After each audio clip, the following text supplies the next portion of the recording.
poursuivre avec Kaufmann et Broad et dans un contexte difficile pour son secteur, le groupe immobilier a réaffirmé ses objectifs 2023 et bâti du solide en bourse depuis 3 mois avec 23% de gains sur cette période.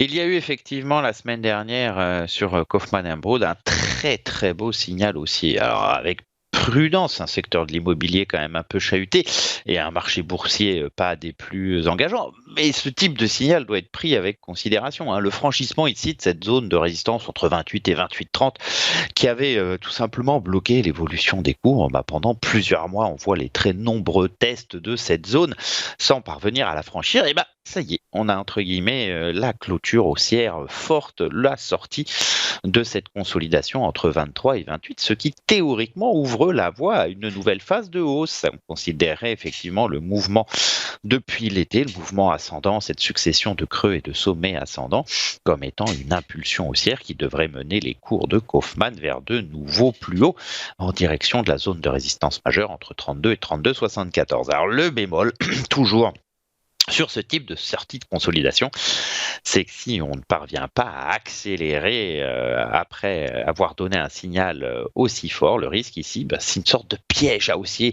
On franchit, on donne un signal haussier et le titre réintègre le niveau, ce qui nous ferait repartir pour de longs mois de consolidation à plat.